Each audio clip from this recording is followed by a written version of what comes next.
Chile está creciendo con fuerza y se habla ya de un cambio probablemente en las expectativas económicas para nuestro país. Todo esto luego también de que el Banco Central hiciera una modificación en la forma en cómo mide el PIB. Para conversar de economía internacional y otros temas, estamos con el economista de Géminis, Tomás Izquierdo. Tomás, muchas gracias por esta entrevista. Gracias a ti, Francisca.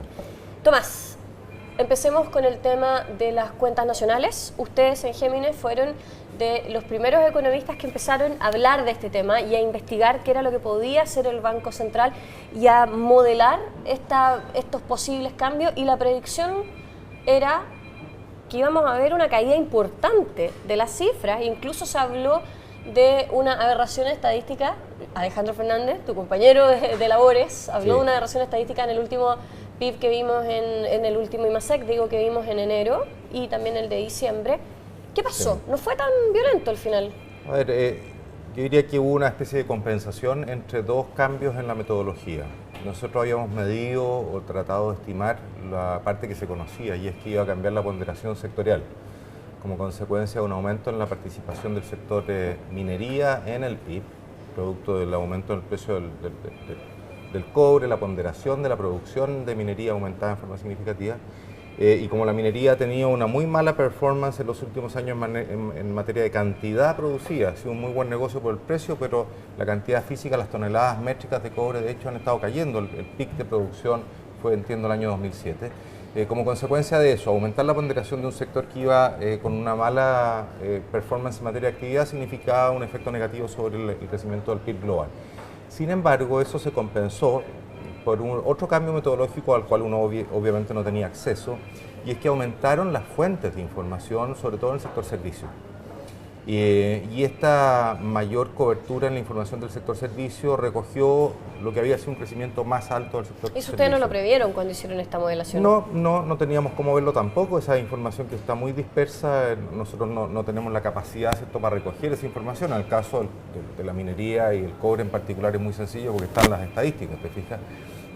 No sabíamos que se iba a ampliar la base, te fijas, de muestra, y eso compensó en el sentido inverso. En definitiva, había un crecimiento que estaba oculto porque no había sido registrado, de algunas actividades que no estaban siendo medidas, que al ser medidas aparecieron, y eso ayudaron a compensar en parte importante lo que fue el menor crecimiento de la minería. Entonces, si bien es cierto, el año pasado hubo una revisión a la baja desde un 6,3% que daba el IMASEC, te fijas, un 6%, para los años anteriores el efecto fue más bien positivo, ¿eh? Y en la práctica el crecimiento promedio, claro, de los últimos años había sido cerca de un punto más alto, o sea, 0,8 décimas más alto, y eso es bastante relevante. ¿Qué se viene? Porque ahora ya tenemos también un cambio de expectativas. El mundo parece que finalmente, pese a que Chile es una economía muy abierta, el mundo parece que ya no está tan mal, o sí, o falta mucho. ¿Cómo lo estás viendo? A ver, yo diría que el mundo sigue complicado, sobre todo Europa tiene para rato en ajustes contractivos para volverse a ser competitivas. Varias economías que perdieron competitividad, y diría que el caso de España, el caso de Italia, va a significar un periodo largo de ajuste recesivo con altas tasas de desempleo, en fin. Pero un elemento que generaba particularmente mucha amenaza hacia el resto del mundo y hacia Chile, que era un eventual colapso del euro, un colapso desordenado producto de esta especie de escalamiento en la percepción de riesgo que se había producido. Yo diría que eso perdió fuerza. ¿Cómo se ve Chile inmerso en el mundo hoy día? Porque aparte que somos una economía abierta, y entonces tenemos que... Se ve bastante mejor. Yo diría que, Chile tuvo un castigo fuerte a fines del año pasado, que se aprecia por lo demás en la pérdida de valor de su moneda. El tipo de cambio subió mucho, el peso se depreció bastante acá, como consecuencia de que la percepción de riesgo de un colapso en Europa generaba eventualmente una depresión económica en Europa y una recesión mundial nuevamente, al estilo de la del 2008. Y eso generaba particularmente mucha amenaza para Chile por el grado de exposición que tiene Chile a través del cobre. Hoy día el cobre representa más del 50% de las exportaciones de Chile, y evidentemente en el caso de una nueva recesión mundial el precio podía caer en forma importante. Una caída importante del precio del cobre significaba, entre otras cosas, un deterioro muy rápido de nuestras cuentas externas, pasar de un superávit en balanza comercial importante a un déficit, y pasar a un déficit en cuenta corriente.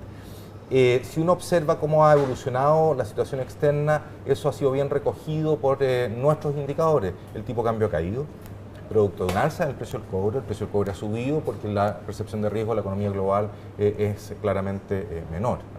Entonces, como indicadores de contagio, precio del cobre para arriba, mejor, tipo de cambio para abajo, mejor, y mercado bursátil también con una recuperación muy importante en los últimos meses. Todo habla de que este mejor entorno externo está transmitiéndose a una economía chilena que sigue fuerte y que ya no muestra con claridad ninguna desaceleración, que yo creo que es un tema bien de fondo que hay que tocar. O sea, antes de irme de vacaciones en enero me recuerdo la discusión que había centrada en la decisión del Banco Central de bajar o no la tasa de interés.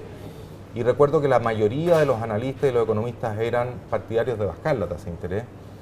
Yo en ese momento fui de los pocos que era contrario a una baja de la tasa de interés y bueno, lo dije en algunos medios y en nuestros informes, porque pensaba que todavía en el diagnóstico no era suficientemente claro. Por el lado de la actividad no eran las señales suficientemente contundentes para decir estamos en una desaceleración marcada.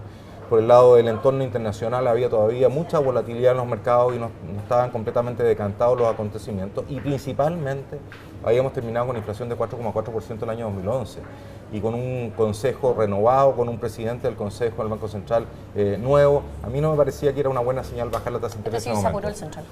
Se apuró el central, tengo que reconocer de que había buenos argumentos para bajar la tasa. Es evidente que en ese momento la película era distinta, pero lo que yo dije en su momento era, bueno, ¿por qué nos apuramos tanto?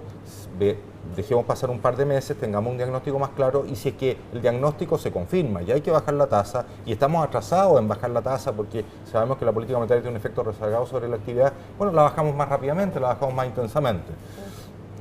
Bueno, y el tiempo nos dio la razón. En definitiva, el diagnóstico que se hace hoy día es que la actividad está más fuerte, el sector construcción no ha disminuido su dinamismo, lo ha mantenido, incluso lo ha aumentado. Estamos en pleno empleo en el mercado laboral, el consumo sigue creciendo a buen ritmo, el gasto público a fines del año pasado creció muy fuerte y eso está generando una presión también sobre la demanda agregada en los primeros meses de este año. En definitiva, las revisiones hacia adelante van en el sentido exactamente contrario. El crecimiento se va a revisar al alza. Yo creo, de hecho, que el crecimiento va a estar... Es probable y yo creo que el crecimiento va a estar más bien entre 4,5 y 5. Y recordemos que había gente que lo cifraba por debajo del 4 hasta hace pocos meses atrás. La encuesta expectativa del Banco Central ya lo tiene en 4,3%. Ya hay una corrección y esa corrección creo que va a seguir al alza. Y lo que se desencadena después es qué pasa con la inflación.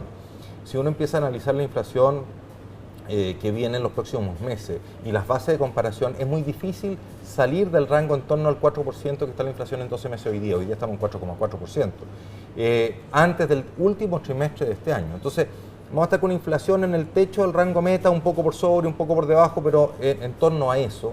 Vamos a estar con cifras de actividad más bien positivas. La discusión que se va a abrir ahora es cuándo el Banco Central empieza a subir la tasa de interés. No es de buen gusto hablarlo todavía, pero a mí no me cabe ninguna duda que esa va a ser la discusión de aquí a poco andar, porque creo que la inflación corriente en los próximos meses va a seguir siendo relativamente alta y las cifras de actividad van a ser bastante buenas. ¿Cuándo te parece que el Banco Central debería empezar a subir la tasa? Bueno, por mí que ya lo hiciera en la próxima reunión, esa es la verdad.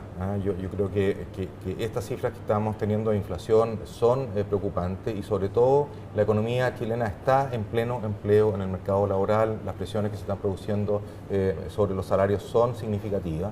Hay que entender de que este dinamismo que tiene el sector construcción no va a disminuir en los próximos meses, va a aumentar. Si uno le saca una fotografía al estado de avance de la mayoría de las obras del sector construcción, están en etapas iniciales, la gran mayoría. En etapas siguientes la demanda por mano de obra es más fuerte todavía y eso va a generar una presión importante. Ya el crecimiento de las remuneraciones nominales no es acorde, ¿cierto?, con nuestras metas de inflación en torno al 3%. Entonces, desde esa perspectiva y usando el mismo argumento del Banco Central, dado que el efecto de la política monetaria es rezagado en el tiempo, bueno, empecemos a anticiparnos y empecemos a corregir la tasa de interés subiéndola algo. Ahora, el tema que se desencadena inmediatamente ahí es qué pasa con el tipo de cambio. Y evidentemente, si es que el mundo se mantiene parecido, si es que no hay cambios importantes en las paridades afuera, y aquí el Banco Central empieza a amenazar con alza en la tasa de interés, lo que vamos a tener es un ajuste adicional a la baja en tipo de cambio. Entonces, pero eso descomprime la inflación también.